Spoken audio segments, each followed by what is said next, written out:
Bom, então vamos lá. Boa noite, pessoal.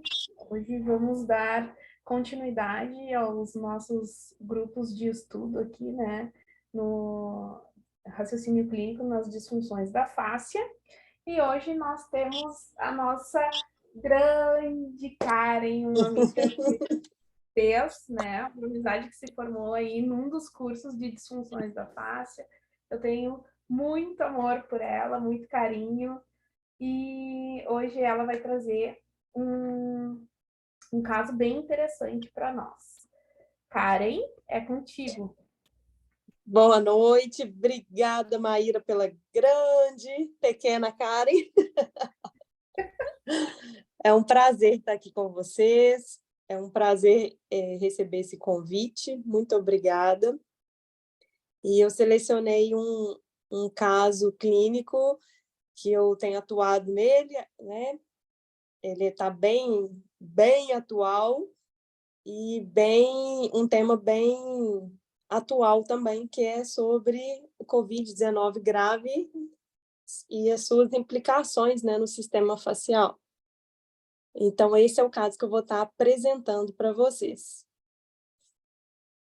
Pode passar, Maíra.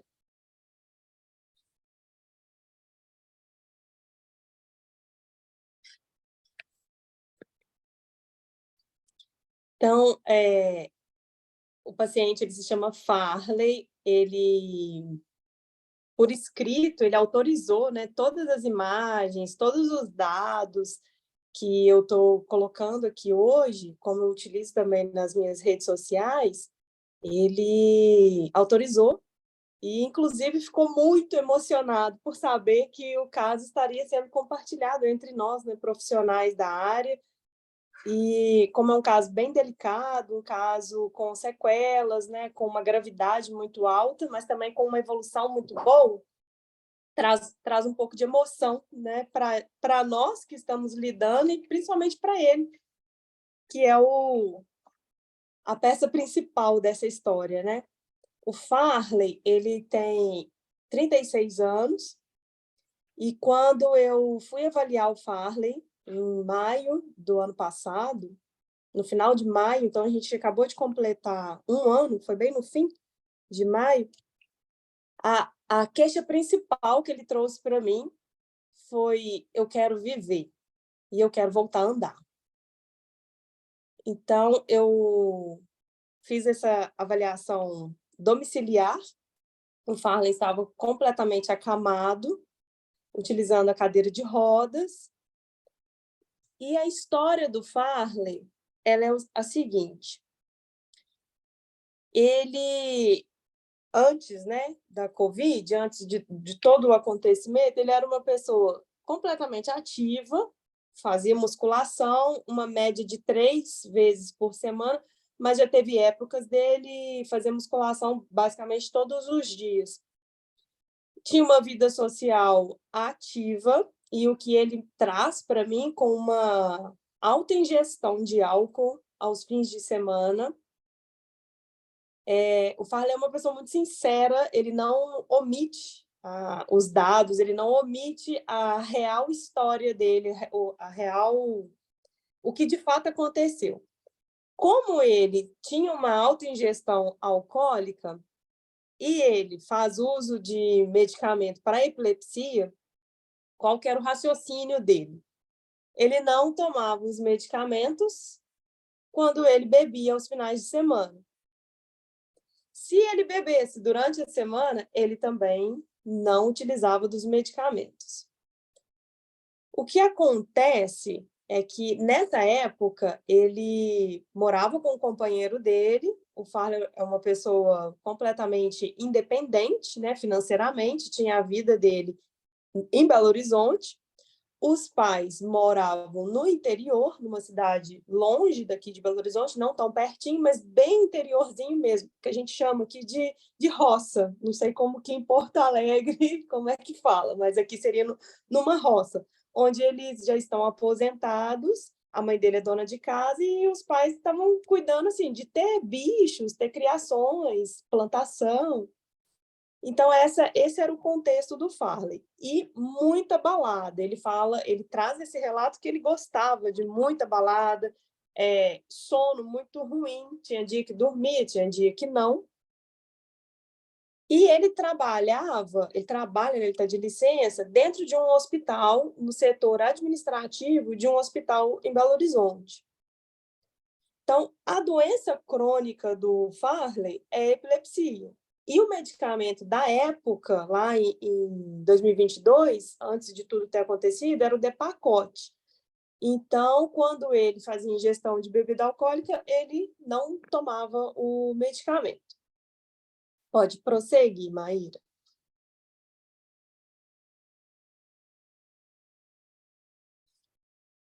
E aí, quando foi em março do ano passado, ele teve uma crise convulsiva grave enquanto ele estava trabalhando.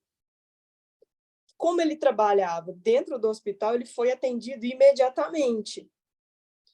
Ele não sabe especificar quantos dias ele estava sem o medicamento. Ele fala que não, ele fala, não tenho certeza, não me lembro direito, mas ele já estava há alguns dias sem o medicamento. E então, no dia 16 de março, ele tem essa crise convulsiva grave. Ele foi atendido imediatamente. E aí, quando só que ele teve várias crises, não foi uma crise só, ele teve várias crises, ele voltava e tinha outra, então ele foi levado para o CTI, e a gente estava em março de 2022 ainda num pico, né, alto de positividade para o coronavírus. Ele estava vacinado até então com as 2 doses da vacina, e aí ele testa positivo para a Covid. Só que o Farley começa a complicar. Os rins dele começam a não funcionar tão bem, o fígado começa a dar sinais também de disfunção, e ele começa a ter outras crises convulsivas ali no CTI também. Com isso, faz, né, uma traqueostomia nele, e o Farley ele começa a ter complicação pulmonar, ele fica pronado e ele fica internado por 40 dias, sendo que aproximadamente ali no 35º dia, o médico chamou a família e deixou entrar até mais de uma pessoa no CTI, alegando que o que poderia ser feito pelo Farley estava sendo feito, mas que ele não respondia mais e que as opções tinham cessado. Então, eles iam deixar a visita livre para eles se despedirem do Farley. Já estava ali no 35º dia. Então, tem um relato, que eu não coloco aí na história, mas que a irmã dele, uma das irmãs dele, entra e ela canta no ouvido dele um louvor, e ela fala que ele mexe com os dedos. O Farley estava em coma induzido, e ela falou que ela sentiu uma leve esperança de que algo poderia se reverter, porque ele estava completamente em coma, né? Deste dia em diante, o Farley começa a responder.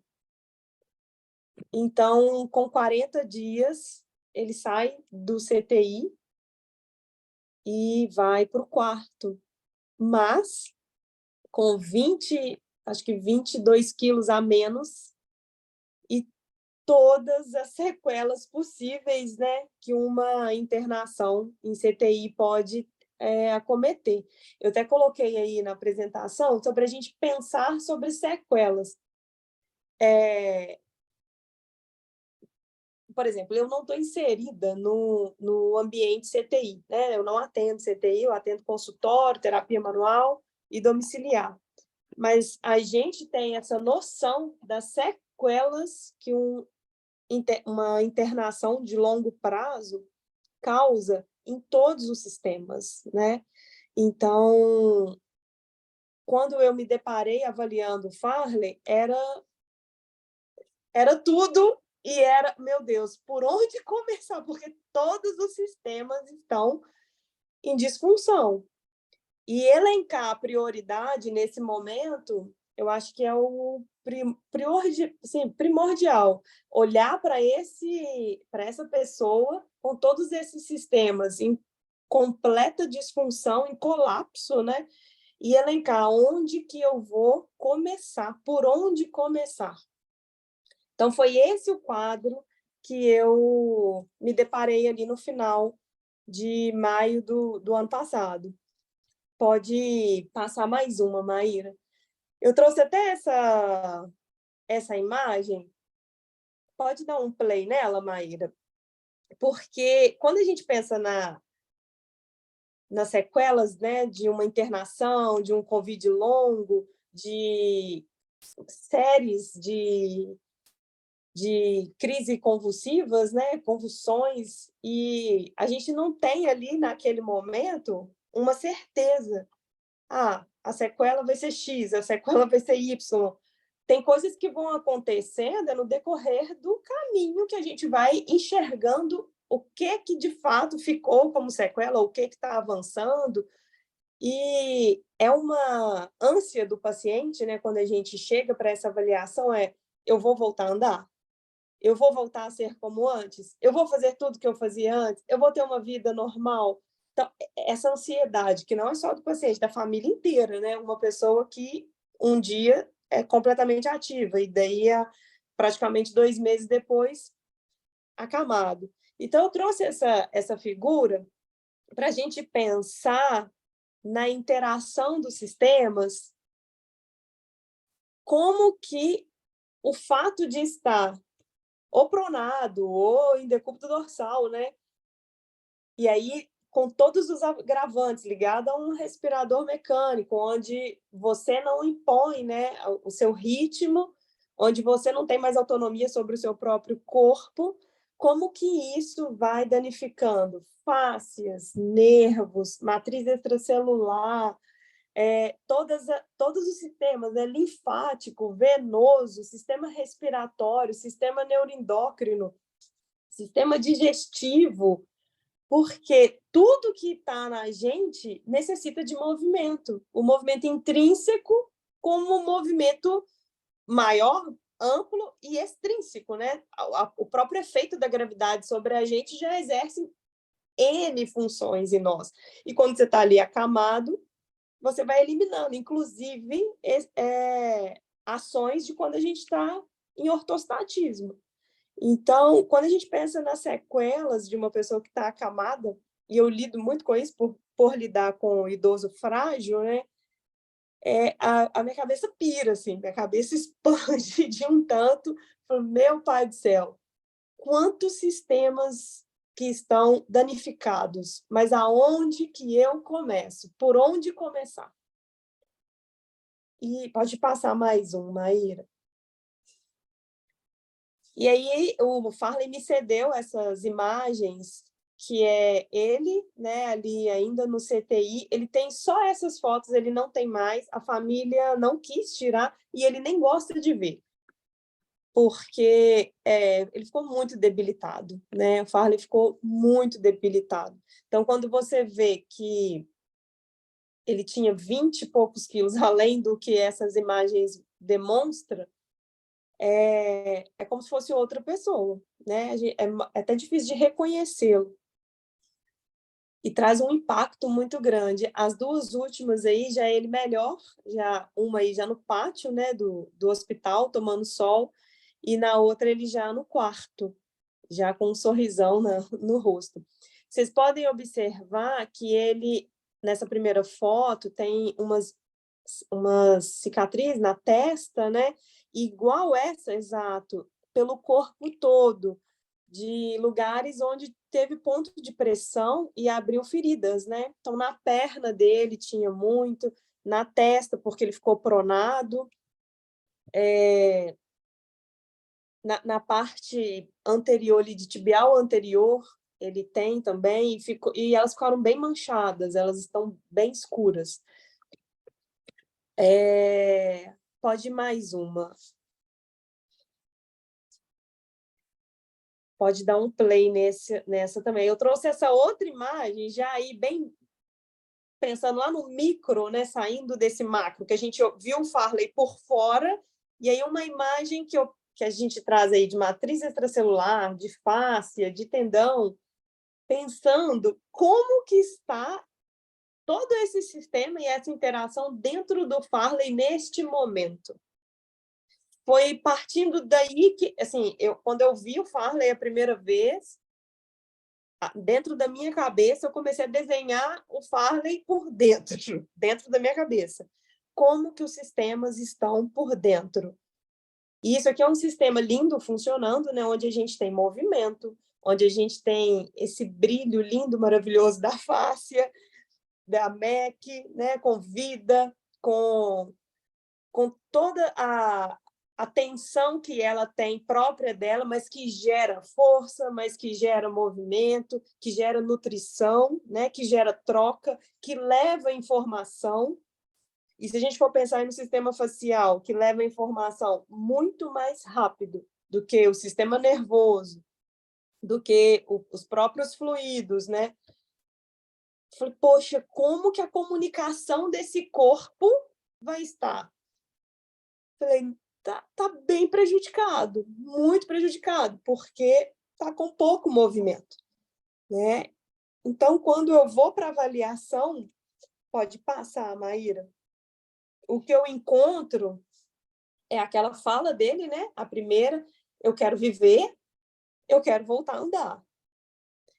E quando você se depara com essa fala de uma pessoa que mal está mexendo os dedos, ele não conseguia mexer a mão, os dedos da mão, ele não mexia. Tamanha fraqueza que ele estava. Eu trouxe para o Farley a realidade. Tá, você quer andar. Isso aí é o produto final, né? É o que você quer de resultado final. Mas para chegar lá, a gente tem muitos passos e etapas a serem vencidas. Falei, mas são muitos mesmo, Farley. E não depende só de mim. Falei, depende de você enquanto esforço, enquanto querer. Eu falei, depende da resposta do seu corpo. Tem coisa que o paciente pode até se esforçar ao limite e até ir além, mas se o corpo não tiver dentro de um sistema equilibrado para responder, a gente não faz milagre, né? A gente não é Deus. Somos fisioterapeutas usando ferramentas lindas que a gente tem, que na grande maioria vai vir sim o resultado. Mas o que eu queria trazer para ele era objetivos reais, até que chegasse nesse dia de poder voltar a andar. E nesse momento, a gente não tinha clareza, por mais que ele já tinha feito todas as ressonâncias magnéticas possíveis de cérebro, de tudo. O exame, ele, principalmente quando a gente está pensando em sequela, ele não é uma matemática fechada. Você vai andar, você não. Eu já atendi casos de lesão medular, onde a pessoa recebeu a notícia de que jamais andaria. E ela anda. Então, assim, é trazer exame com realidade, para não ficar uma coisa solta, né? E naquele momento ali, era um momento muito delicado, onde ele quer respostas positivas e nem sempre eu tenho respostas positivas e nem sempre o exame me dá respostas positivas. E lidar com essa realidade num pós-Covid longo e com sequelas e com essa gravidade da epilepsia e de convulsões que ele teve, o dano cerebral ainda era um pouco incógnita para a gente. Eu cheguei a conversar com o neuro dele e ele falou, cara, eu ainda não sei. Eu estou estudando o caso do Farley para entender aonde que a gente pode chegar.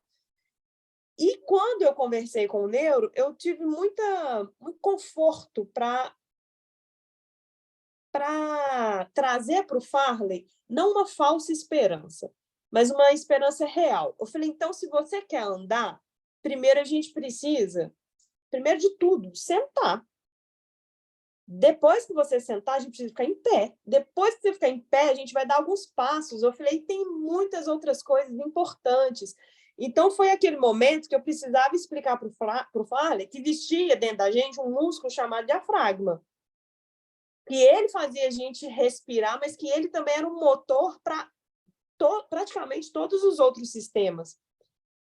E como trazer isso para um paciente que não tem nada a ver com a área, ele é da área administrativa, né? Então, eu trazia dentro dos contextos dele e fazendo ele me entender. Então, tinha coisas que eu falava, não de forma técnica, jamais, mas depois eu pedia para ele me explicar. E ele estava entendendo perfeitamente. Falei, porque é o corpo dele, ele precisava entender como que o corpo dele funcionava, como que parou de funcionar e como que precisava voltar a funcionar. Então, nessa primeira avaliação, o Farley está já em ventilação ambiente, né, acamado. O Farley não tinha forças para levantar o dedo, gente, ele não conseguia. E eu, vou confessar para vocês, na minha vergonha, enfim, essa primeira avaliação, eu não tive coragem de pedir para filmar, gravar, e eu não tenho isso registrado, porque eu senti vergonha no dia e eu falei, nossa, eu não devia ter feito isso, era um registro, né? Eu tenho só de alguns dias depois, quando eu venci a minha vergonha e falei, cara, a gente precisa registrar isso aqui. Então, ele não mexia nem os dedos. Mal a cervical. Não que ele não tivesse controle de cervical, ele tinha controle, mas ele não tinha força. Ele estava se alimentando via oral, com comida pastosa, muita dificuldade para evacuar, evacuando sangue, fezes empedrada, um sono completamente alterado, uma irritabilidade imensa, muita irritabilidade, ele oscilava. Então, nesses primeiros dias, teve dias dele pegar a mãe dele, depois que ele já tinha um pouco mais de força nos braços, já tinha passado alguns dias, e ela falava, eu não consigo entender de onde que ele tira força, porque no dia a dia ele não tem força. Mas na hora que via essa irritação, ele conseguia apertar os braços dela de ficar marcado. E ela já é idosa. Então, assim, a gente teve que ter uma comunicação com o neuro muito próxima e sempre voltando. Era basicamente toda semana. Até chegar num ajuste medicamentoso. Não foi fácil, gente, não foi fácil. E ele sofria, ele chorava, porque ele conseguia lembrar de tudo e ele me relatava na hora que eu chegava. Depois dessa avaliação, a gente estipulou a fisioterapia todos os dias. Então, eu atendia ele de segunda a sexta e teve alguns momentos que de segunda a sábado. E ele relatava e ele chorava muito. Ele falou, eu não quero fazer isso com a minha mãe. Só que parece que o meu cérebro não me obedece. Ele falou, e vem uma irritação, uma raiva tão grande que eu vou apertando ela com todas as minhas forças. Então, ele estava completamente dependente para as AVDs, porém, os dados vitais, todos estáveis. Saturação, pressão, tudo ok.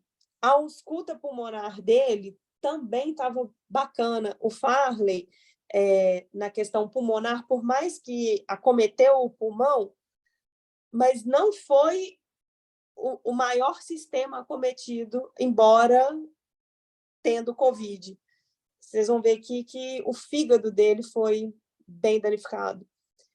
E aí eu percebi os olhos dele bem amarelados, e ele tinha um edema nos pés, um edema duro nos pés, emocionalmente muito abalado, e uma rigidez muito grande, rigidez de caixa torácica, rigidez nos braços, rigidez na perna, mas principalmente cadeia anterior, né, os trilhos anteriores. E aí a gente, quando pensa que ele estava pronado, você começa a entender aonde que os danos foram maiores, né? Eu tenho uma premissa do seguinte, quando eu vou fazer um atendimento domiciliar, eu avalio o paciente, mas eu preciso também de um olhar para a família. Então, é como se eu estivesse avaliando a família, não avaliando se a família é boa ou não, não é isso, mas assim, qual é a relação deles com esse paciente? Quem tem mais intimidade, quem tem menos, quem consegue acessar esse paciente de uma forma assim, quando eu precisar de motivação, de ajuda, quem que eu vou acessar? Quem que está ali na casa todos os dias, né? E os pais voltam da roça para cuidar dele. e ele sai de Belo Horizonte e ele vem para Betim, que é onde eu moro. Então, ele vem morar na casa da irmã. Então, pensa a disfunção já. Ele tem um apartamento, ele tem a vida dele, ele sai de lá porque ele não pode ficar sozinho. Vem para a casa da irmã, os pais vêm para cá também, modifica essa rotina da casa completamente. Então, é onde eu trouxe a família comigo, principalmente o pai e a mãe, e dividi com eles qual que era o objetivo, né? O que o Farley queria, o que era real, mas qual que era a expectativa deles também em relação a mim. Porque, geralmente, quando chamam um físio nesse momento, é como se fosse a salvação da lavoura. Né? Você vai fazer essa pessoa aqui ficar ótima. Então, eu trouxe as demandas reais com as expectativas, alinhando as expectativas. Eu acho que essa aliança terapêutica no atendimento domiciliar, como eu faço isso há muitos anos, aí você vai aprendendo, quebrando muita cabeça, ela começa na avaliação. Se ali você já não começar, depois é mais difícil de você ir fazendo as alianças terapêuticas. E ali, família e Farley. Então, eu expliquei para eles as possíveis sequelas, né, do que a gente poderia ter no decorrer do caminho, que não ia ser flores, que a gente ia debater com várias questões. E as responsabilidades, né? O que era a minha responsabilidade, o que era a responsabilidade deles como pai e mãe, e o que era a responsabilidade do Farley. Porque tem uma outra questão. Quando o paciente chega assim, geralmente todo mundo começa a ter muita pena, né? Muita dó mesmo. E dá comida na boca, porque ele não dava conta. Só que a nossa visão é, não, deixa ele pegar, deixa ele tentar, para já ir trazendo função motora, né?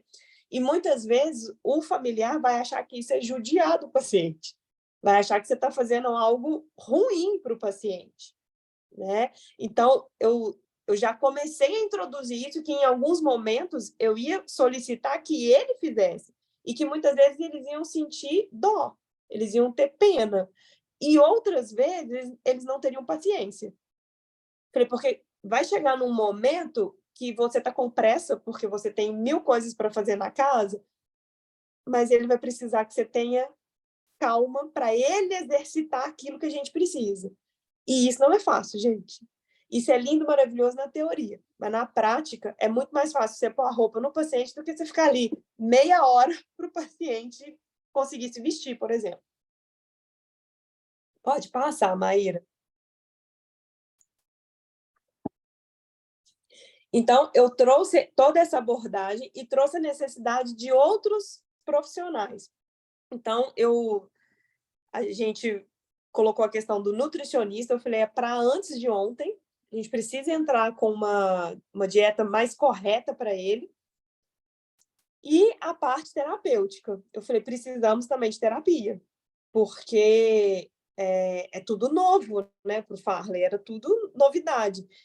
E à medida que o tempo vai passando, gente, os amigos vão indo embora. E eu vi isso assim, nitidamente acontecendo, de eu ter que pedir licença, porque a casa tinha gente demais, era uma festa, uma festividade, o Farley era o assunto. E depois não tem ninguém. E como isso dói. E o Farley, ele foi percebendo isso nitidamente. Já se passou um ano, né? Hoje, dos trilhares de amigos, tem um que ainda continua visitando ele. E a gente sabe que as pessoas têm os afazeres dela também. É natural isso acontecer. Só que é muito doloroso quando você está participando desse processo e vendo isso acontecer. Então, eu trouxe essas orientações para os pais, da questão da Nutri e da terapia, e já comecei a ensinar as transferências. Eles são idosos, o pai com problema de coluna, e colocando todo mundo para mexer. Eu falei, vocês vão precisar fazer exercício, gente, todo mundo da casa. Porque para transferir ele, por mais que ele estava bem leve na época, mas a gente sabia que ele ia começar a ganhar peso, né? Então, eu coloquei aqui até de vermelho que o atendimento domiciliar, ele também é um gerenciamento do caos. Eu enxergo muito assim. É entender a dinâmica familiar sem ser invasivo ao ponto de incomodar.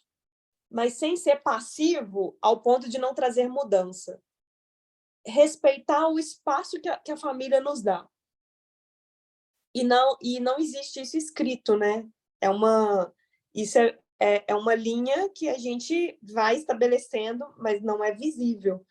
Isso é uma coisa que a gente vai sentindo, né, no decorrer da caminhada.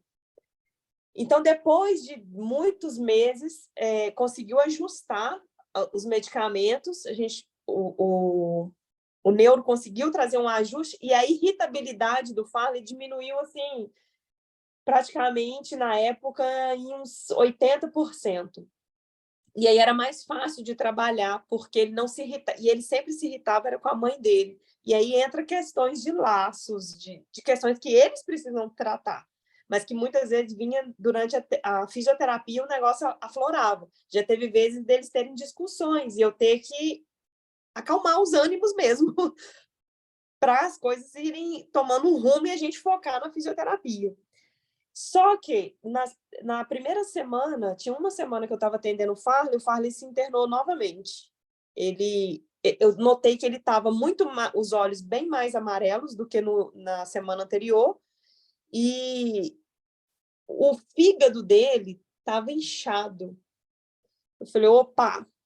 Aí eu chamei a mãe, mostrei, a gente ainda estava nos exercícios ali na cama somente, e ela acionou, ela conseguiu marcar com um hepatologista. E aí veio, como ele ficou internado, uma junta médica, foi muita gente estudando o caso dele.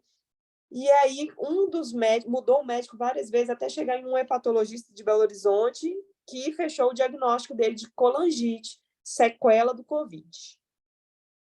Então, ele tem essa sequela no fígado, e aí vem o tratamento. Eu separei o tratamento a curto, médio e longo prazo. Então, no primeiro momento, eu enxergava o Farley e eu pensava, nervo vago, para a gente tentar trazer o parasimpático, diminuir essa irritabilidade simpática, começar a trazer regulação para esse sistema. 5 diafragmas e pump linfático. Porém, eu comecei a me esbarrar numas questões. Todas as vezes que eu trabalhava nervo vago, ele passava mal. Era enjoo, vômito, ele pediu para eu parar. Até um certo momento, ele achava ótimo. Nossa, que bom, ficava bem. Entrava num determinado momento, ele, cara, eu não estou suportando, eu vou vomitar. Não estou suportando, tá ruim, estou ficando com enjoo. Ele não tem labirintite. E no pump do fígado, ele sempre sentiu um incômodo também. Sempre.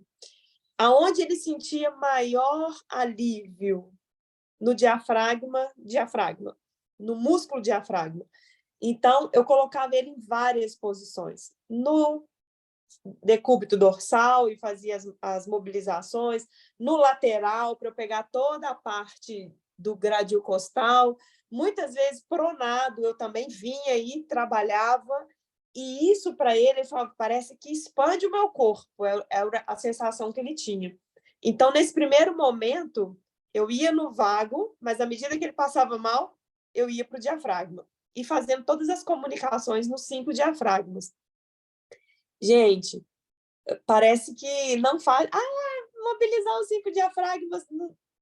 É linda a resposta.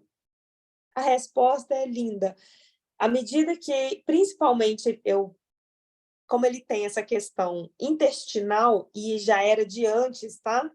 O intestino dele sempre funcionou mal. Sempre. Só que agravou horrores com essa internação. E por mais que a Nutri fez todas as intervenções, mas era necessário as mobilizações viscerais. E aí eu ia no vago, fazia a mobilização de intestino, e era o dia que eu ia e fazia, ele falava, cara, é o melhor dia, é o dia que eu sei que eu vou evacuar melhor, sem sofrimento. Porque doía, né?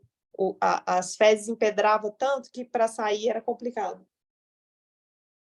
Então, no primeiro momento, esse era o meu tratamento. Nervo vago, 5 diafragmas e pump linfático. E a mobilização visceral, contanto que tinha essa questão do enjoo, que já era um sinal aí do fígado dele.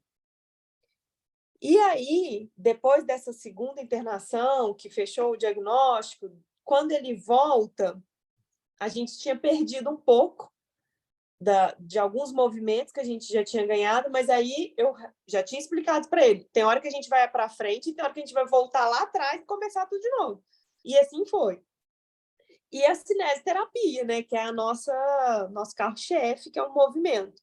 Então, eu tenho um vídeo aí, que não é do primeiro dia, mas é da primeira semana.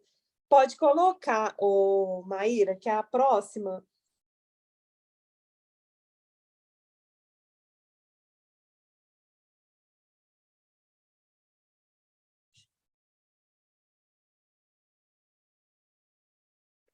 Para ele deslizar a mão ali era muito complicado, era difícil. Eu tinha colocado um creme para ele espalhar. Vocês podem ver na testa deles, né? A cicatriz que ficou. Segurar esse copo, que é de plástico, para ele era difícil. Aí a gente já começa o sentado para de pé, né?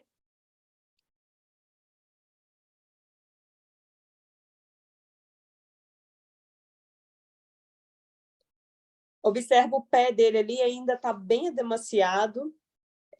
Eu utilizava também de drenagem linfática, mas foi um edema que custou ser revertido, esse edema do pé dele. E só foi melhorando à medida que ele foi ganhando movimento ortostático. Aí o edema do pé começou a melhorar. O retorno venoso não era dos melhores.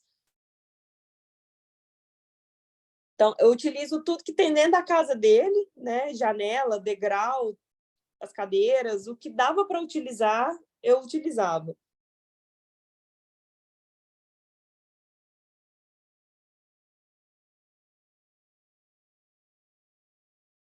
Eu cheguei a levar umas luvas de Muay Thai, né, para ele treinar esse movimento.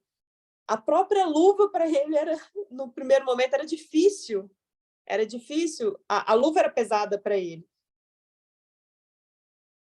Essa bola ela tem 2 quilos. Quando ele conseguiu elevar essa bola, já tinha passado algumas semanas, já tinham aí umas 4 semanas já de intervenção, para ele foi assim, falou, meu Deus, eu consegui levantar 2 quilos, assim, foi um sucesso, né, para quem não conseguia nem mexer a mão, nem espalhar um creme na perna.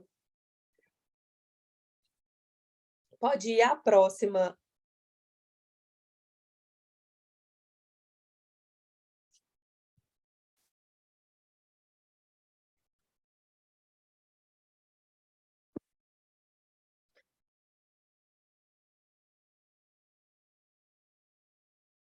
Isso é uma continuidade daquela outra parte.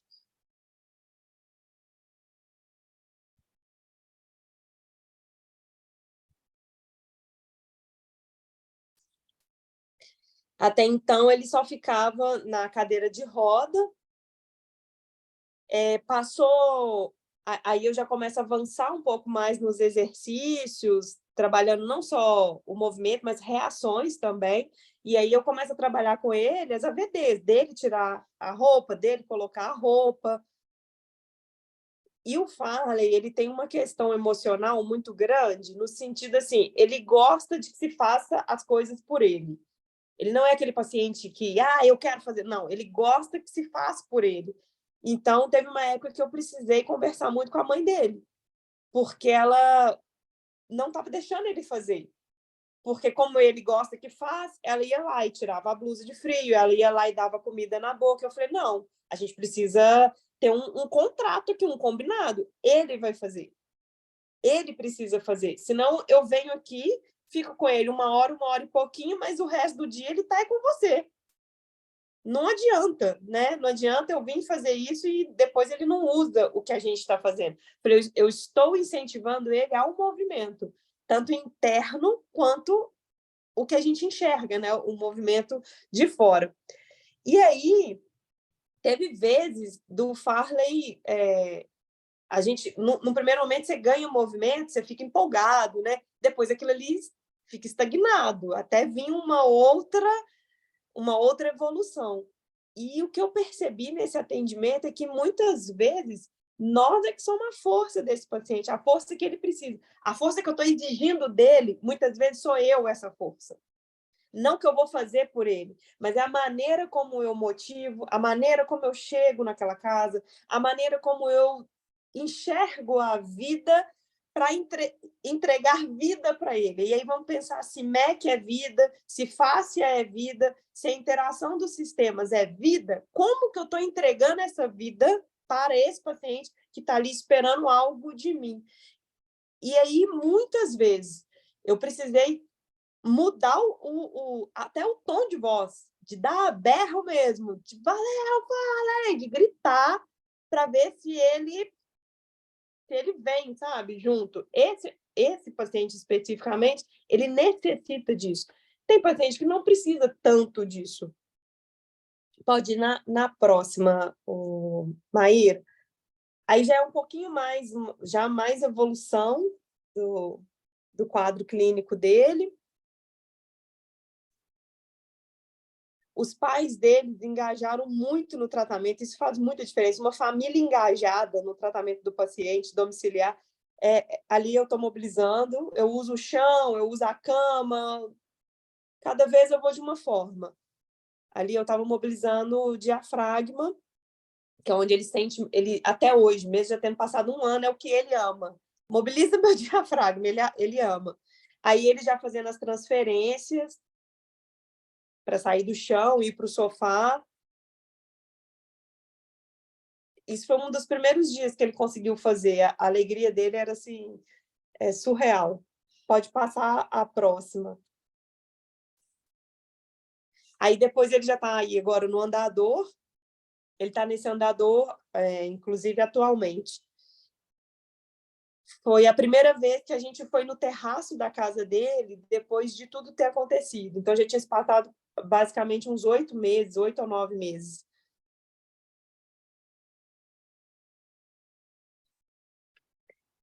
Tem som, tá? Tem uma fala dele aí no final que é bem interessante.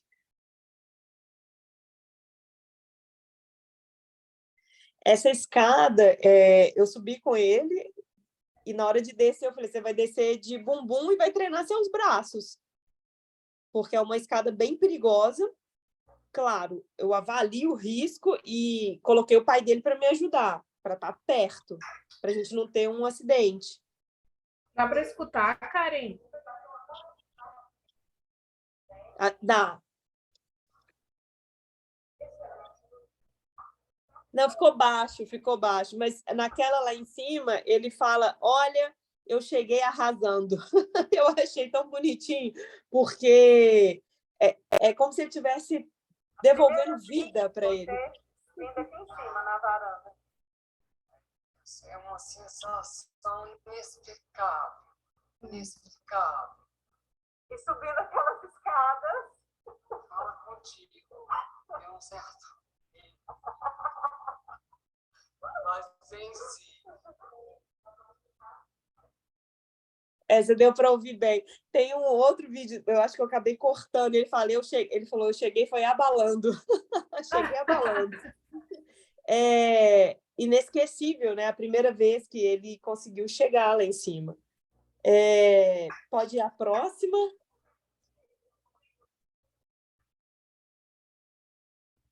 Aí vem aqueles anjos, né? Eu acho que no decorrer da vida tem anjos que aparecem na vida da gente. Eles tinham um amigo de infância que é dono desse lugar com essa piscina e tem natação nesse lugar, e a pessoa ofereceu. Ele falou, só que tem uma questão, o único horário é o horário de 1h da tarde. Eu falei, você está juntando ferramentas cada vez melhor, e assim, ele ofereceu para atender o Farley aí nesse lugar uma vez na semana. Então, a gente readequou os nossos horários, e uma vez na semana eu atendo ele na piscina. E aí veio os meus desafios internos. Eu fui treinada para atendimento em piscina? Não fui treinada.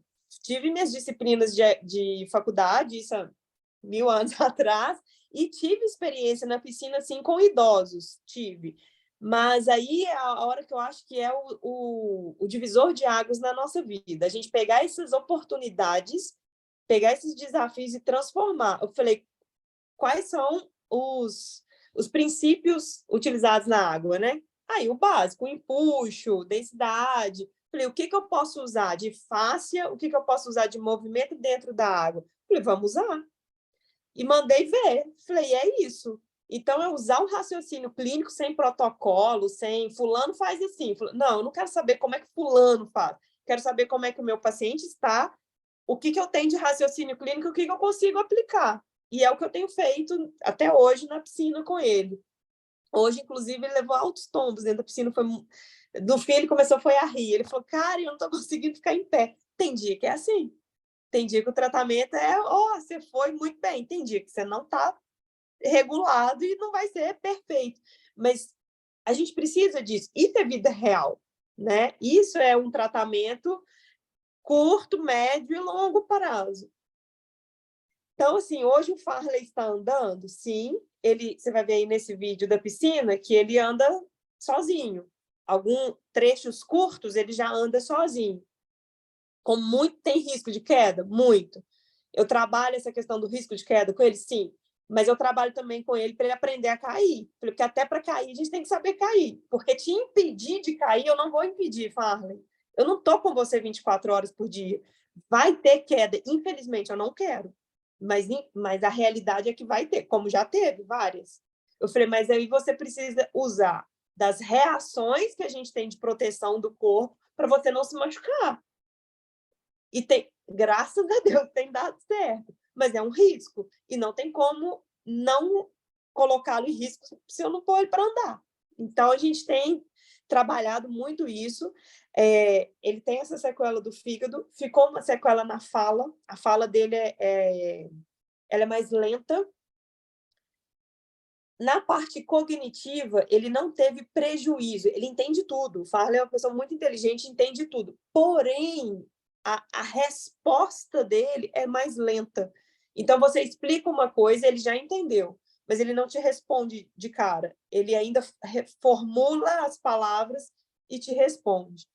Eu comecei a trabalhar com ele também a escrita, e ele escreve bem, enfim, para ele ficar com a cabeça antenada. E agora, por ele mesmo, ele se inscreveu nos cursos online e falou, não, preciso me atualizar. Eu falei, ótimo, vá se atualizar na área dele. Está fazendo uns cursos, ele está de licença pelo INSS até novembro.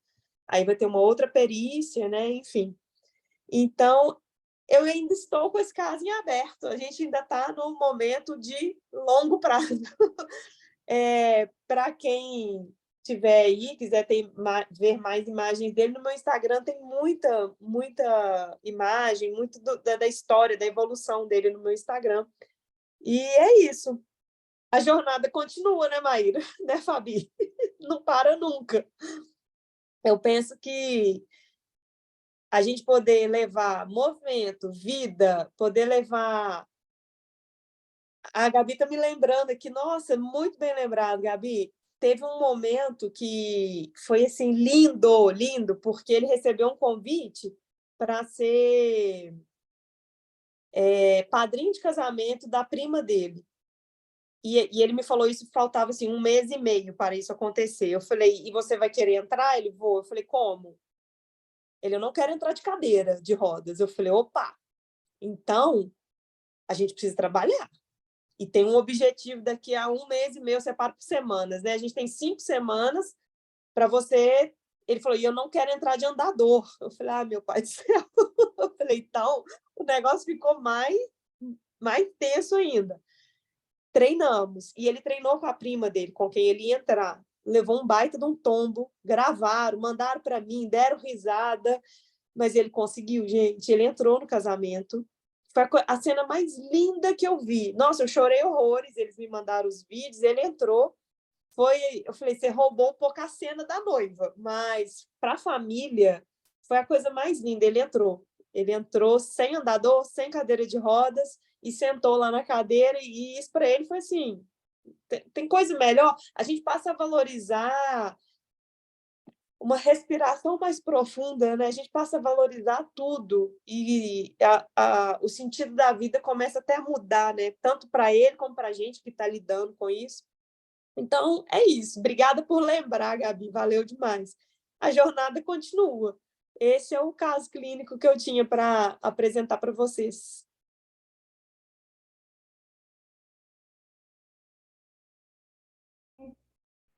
Muito bem, adorei. Assim, eu venho acompanhando, né, na verdade, o teu caso, né, esse teu paciente ali nas tuas redes sociais, e teve até em algum momento, eu acho que quando ele foi diagnosticado quando ele teve essa internação lá, Aham. que a gente trocou ali algumas palavras ali, né, o Sim, eu quanto troquei umas com isso você. estava em dúvida, eles estavam em dúvida entre hepatite medicamentosa também, né? Exato, exatamente. Se era Não, por medicamentos durante a internação da Covid, né? Ou se era uma sequela pela Covid, porque é tudo muito tênue, né? É tudo muito parecido, os sintomas são basicamente os mesmos, né? isso. E a gente veio acompanhando, eu vim acompanhando, assim, né? E o quanto a gente falava da importância do nervo vago, né? Ou, De trabalhar, porque imagina todo esse tempo que ele ficou internado, ficou lá na CTI, né? Fez uma tráqueo, né?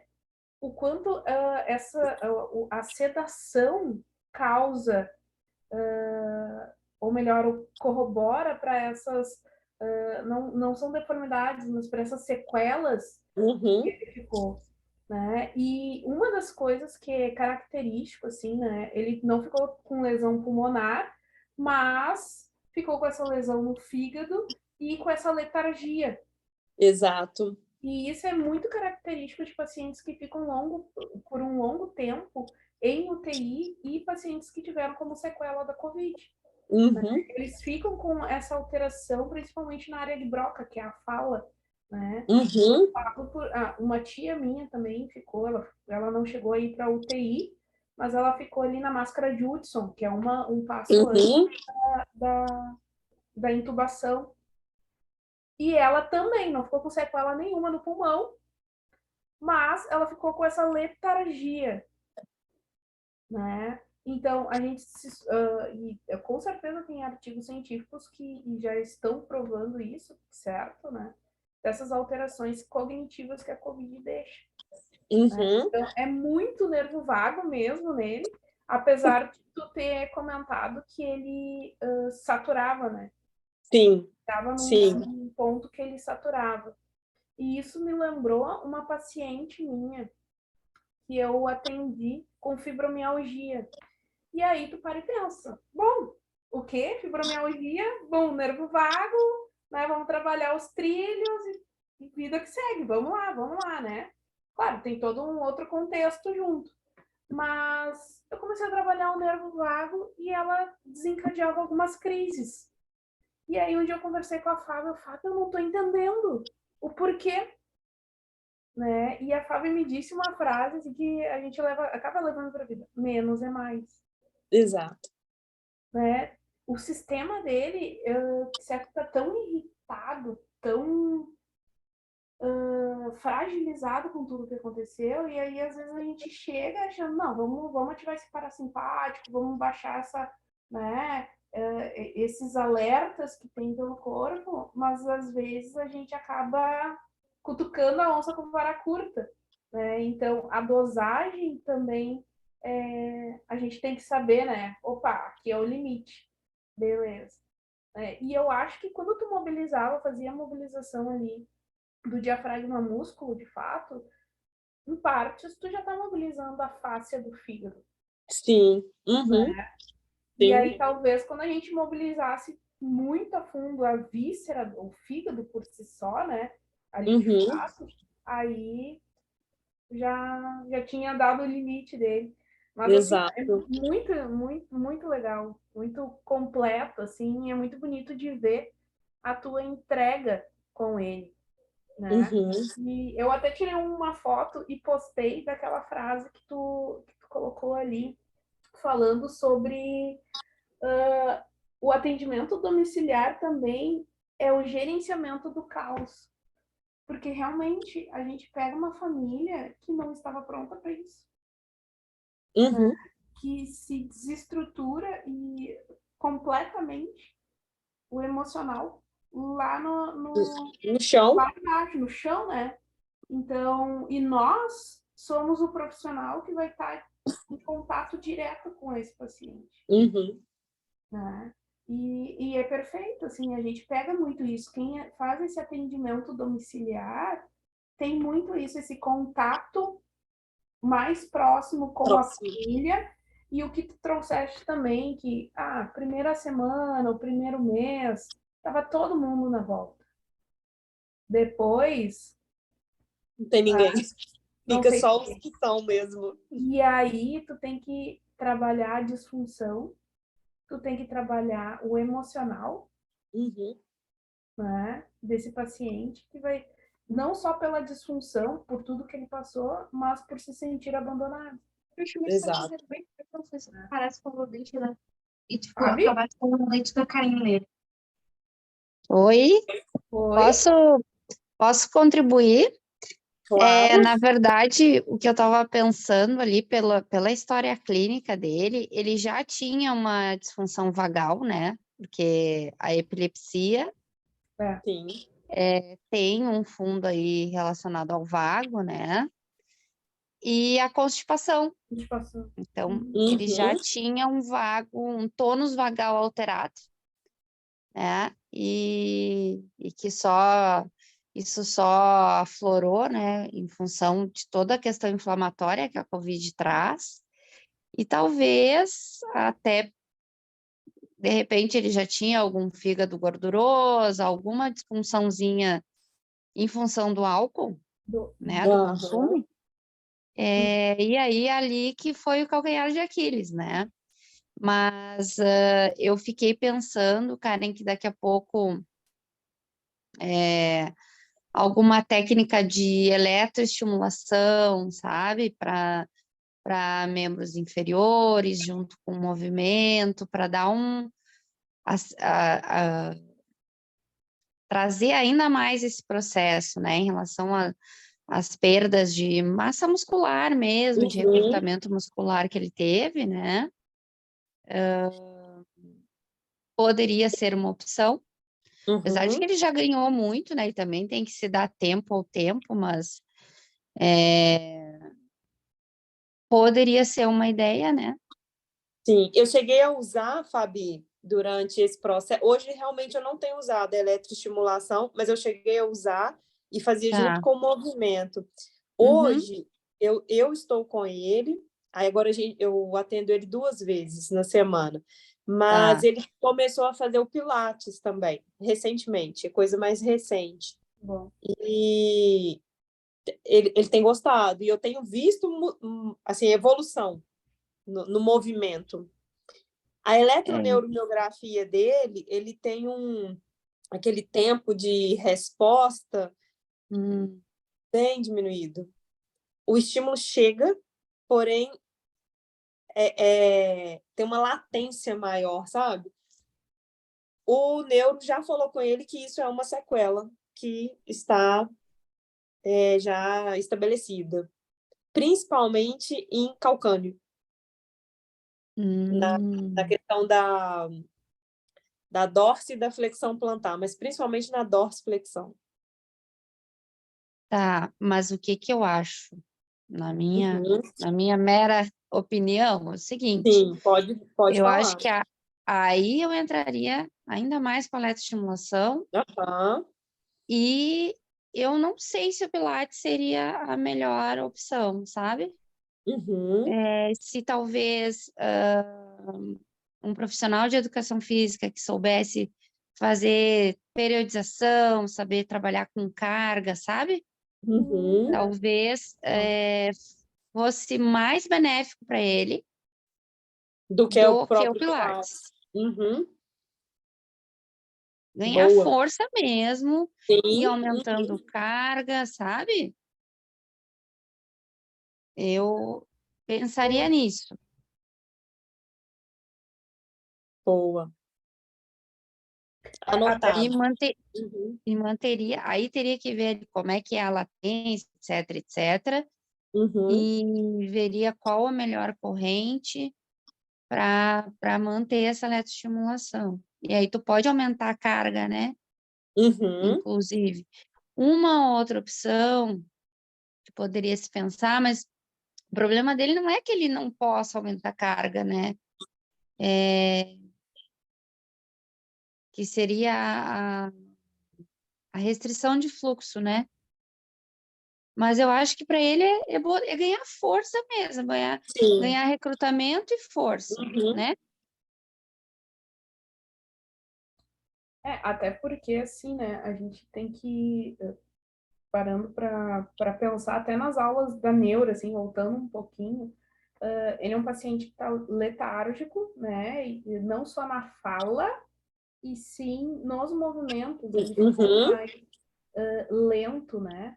Seria interessante trabalhar até, talvez, tu começar na piscina, ou tu colocar, dispor de mais, assim, talvez na cama, né? Tu trabalha com ele Uhum.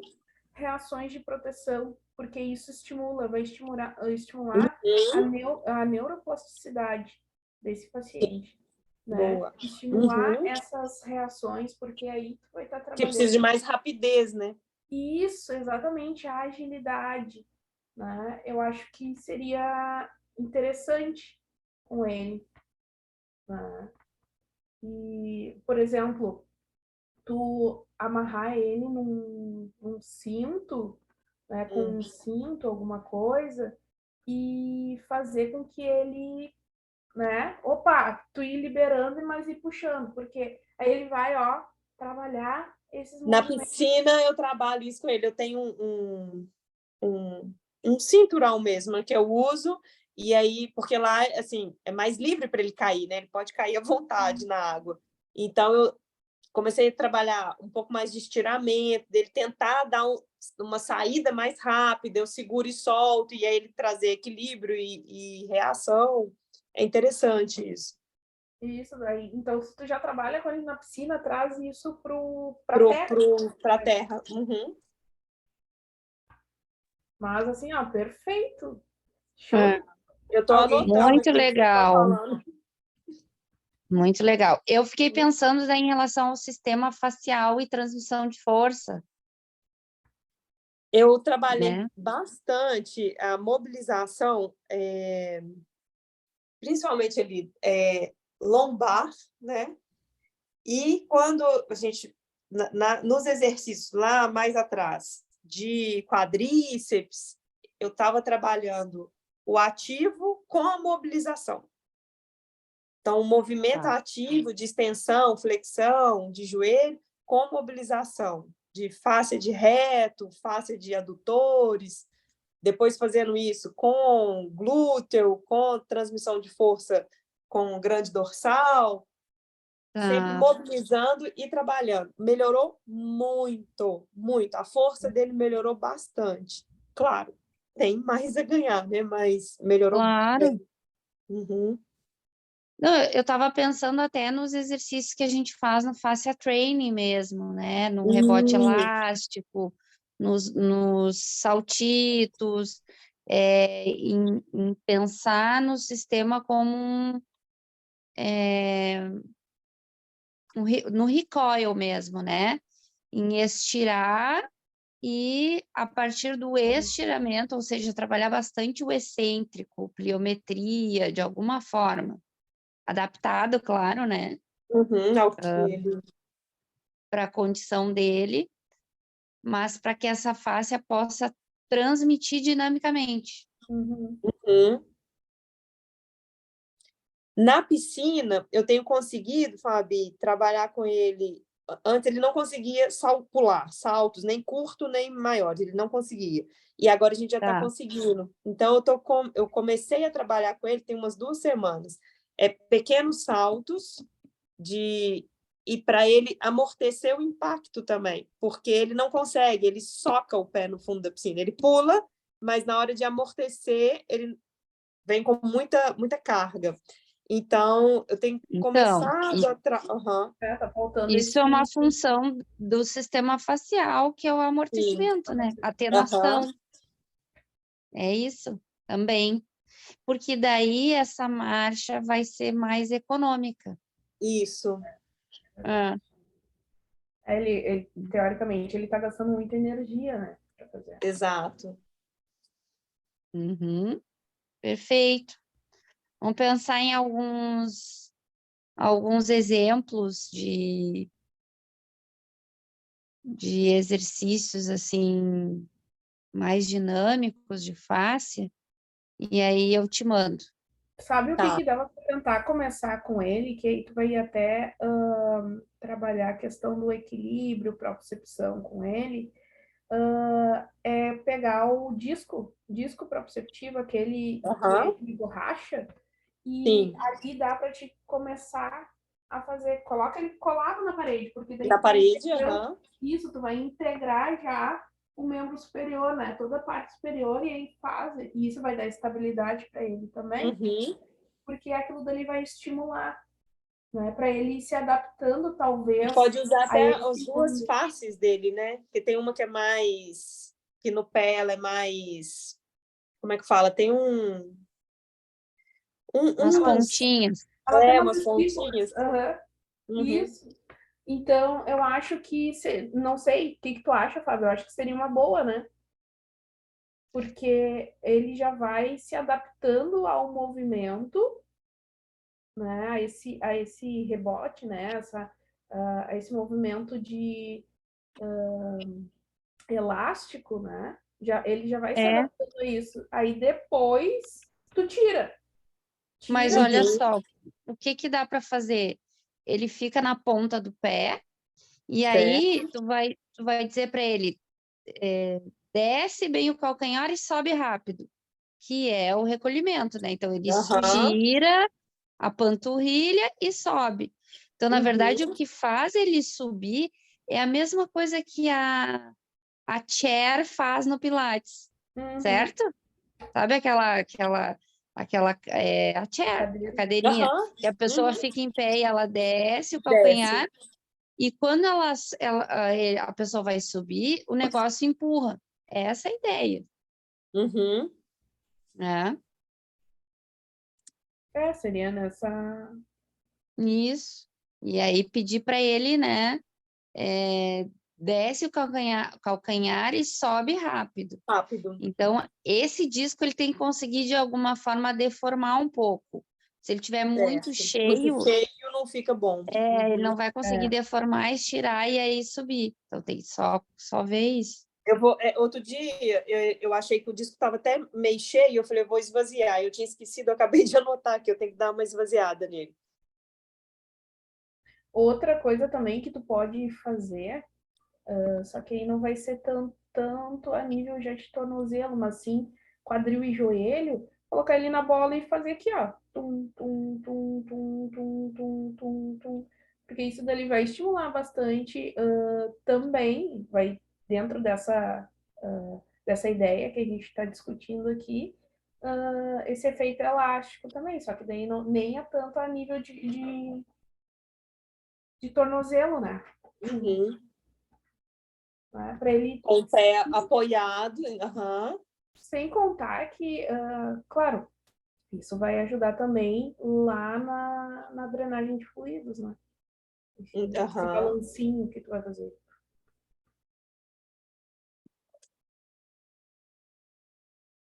Mas ele tá, foi muito legal, assim, porque eu comecei a acompanhar lá Uhum. no Instagram, né? E quando tu falou, vou trazer, traz, porque vai ser muito legal de ver. Porque a evolução foi gigante. Acho que tem alguém que colocou alguma... Alguma pergunta? Ela falou a mesma coisa. Apoio para não ter risco de queda. Era o que você tinha falado, transmissão de pensamentos. Foi a Alice. Isso aí. 4 apoios, rebote elástico. Alguém tem alguma dúvida? Quer fazer alguma contribuição? Não? Eu acho que a gente vai encerrando, então. Beleza. Né? Maravilha, Karen, amei. Obrigada, viu? Obrigada a vocês pelo convite, pelas trocas. Anotei tudo aqui. De qualquer dúvida, eu volto, mando mensagem para vocês. Tá bom. Ô, Gabriela, quando que nós vamos apresentar o teu estudo de caso, hein? Tá me deixando no pincel desde 2022. Fica o convite. Então tá, gente. Vamos encerrando então. Karen, foi maravilhoso. A gente sempre aprende mais. Lindo de ver a forma como tu tá inserindo tudo que tu aprendeu, né? Todos os teus conhecimentos e aprendendo, né? Porque que nem tu falaste, né? Bah, o que eu sei sobre trabalhar na água, o que eu aprendi lá na faculdade, daí eu vou ter que lembrar. E é isso, né? Nós, fisioterapeutas, nós estamos em constante... A gente é feito do movimento, a gente foi feito do movimento. Né? Então, se a gente não estudar, não buscar, né, o nosso acaba ficando carente o tratamento para o nosso paciente. E não foi para isso que a gente fez o nosso juramento lá, né? Então, seguimos assim, tu tá de parabéns, muito, muito. Obrigada demais, obrigada a todo mundo. E estou à disposição para a gente ter essa troca sempre. Eu acho que isso é fundamental, isso agrega demais na nossa profissão. Obrigada demais, obrigada, Fabi, e as colegas todas que estão aí, e todos os comentários lá no chat. Obrigada demais. Então tá, gente, muito obrigado. Bom Até descanso. agora, no mês de julho.